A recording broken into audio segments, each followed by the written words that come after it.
Get me that signal. We need more power.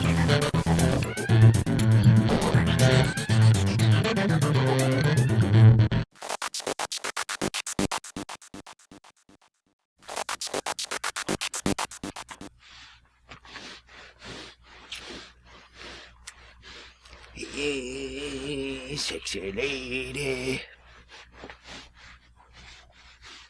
Hey, sexy lady. Whoop, whoop, whoop, whoop.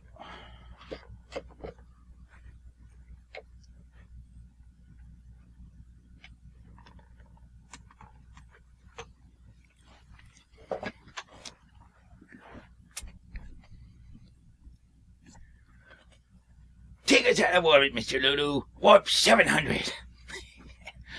There's a Klingon battle cruiser on our tail, Captain. Helm about, Mr. Schmeckoff. Fire photon torpedoes. Pew, pew, pew, pew. Whoa, whoa, whoa. What the heck are you doing? Sorry, Captain. I was just cleaning. No one is usually on the bridge. I was coming by to feed little Shat before bed. Quiet, little Shat. Right. Well, everything is tip-top up here. Sir, I'll just be heading out. No. Have a seat. Not there. I remember my first time in this chair. The galaxy has grown up a bit need since to be then. getting back to work, sir. Times have really changed. Let me tell you all about it. Yes, let me tell you all about it. The Federation Space Expansion does for Star Trek Catan what the Catan Geography series did for Settlers of Catan. What we learned from reading the excellent guide provided with the expansion is that Captain James T. Kirk has a map of the known galaxy hanging in his quarters during Star Trek IV: The Undiscovered Country. This map contains many of the locations of the voyages of the original Enterprise. As it turns out, the known galaxy is pretty big, so it had to be spread across 2 map boards, which both are included with the expansion. There's the first one, here's the other one folded up. In addition to the boards, there are 4 scoring tracks and tokens to make keeping score easier. This is the only one with actual real numbers. There are also these new victory point tokens that are placed at strategic intersections on the board, and the first player to reach that spot gets to claim that token, and it gives them 1 victory point for each one that they get. Now, we'll need to take a closer look at the board to highlight the differences between the regular game and the expansion. Now, the first thing you'll notice is that everything is laid out for you nicely. Outposts can only be placed at these marked intersections. See? Right there. Outpost there, outpost can go there. Which makes the whole, you can only build here and there if you are at least this far away from another outpost problem, go away. Every spot is marked, so there's no thinking required. The interesting twist is that you have to build an outpost at each marked spot. You just can't keep laying down starships and skip past one. So you can't go on, if you're facing that way, you can't go on to here or here until you actually build an outpost there. The other thing to notice is that the trading posts are all over the board. They're not just at the edges.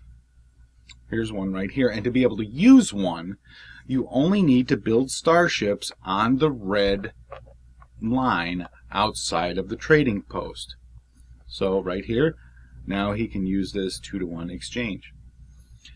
Finally, I just want to mention the planetary almanac that comes with this expansion. I mean, that's really all there is to it. It's the boards that are all set up and makes it easier to go, which is kind of nice, really. Everything on this board has some kind of significance in Star Trek. And the almanac, which starts on the 3rd page, Planetary Almanac and Episode Guide, lists the episode, a description, and a picture from the episode. It's a great reference for Trek fans, and it's a fun read. I mean, Mayfair really put a lot of research into this game. Take Aldebaran, for example. You say you're convinced he knows what it is? He does, and he's as tight-lipped as an Aldebaran shellmouth. Captain Kirk and Dr. McCoy, Amok Time. Remember that one? Mentioned in several Star Trek episodes across many different series, Aldebaran was never visited by the crew. Almost all that is known of this world is that it is home to the famously tight-lipped Aldebaran shellmouth. How's that for research, right? Or let's see, let's go over to Memory Alpha. Memory Alpha is the central library computer for the entire Federation and contains the combined cultural and scientific achievements of the great civilization. Built on a barren planetoid, the complex consists of 5 large and 7 small domes. There are no shields or weapons on the planet, as its information is available to all. The Lights of Zetar, Episode 3, or Season 3, Episode 18. While transporting Lieutenant Mira Romaine to Memory Alpha, the Enterprise encounters a strange energy cloud. It possesses Lieutenant Romaine and begins to speak through her, explaining that the energy cloud is actually 10 beings, the last survivors of the planet Zetar. Determined not to allow one of his crew to be abducted in this manner, Kirk goes to extreme measures, eventually putting Romaine in a pressure chamber in sickbay, bringing her to the brink of death so the energy creatures will leave her body. That'll teach those lousy energy creatures. That's pretty much the game there. It comes with this great guide, a couple of map boards, some stuff to make playing it easier, and that's a brief look at Federation space. This is really the Trekkies' expansion to Star Trek Catan.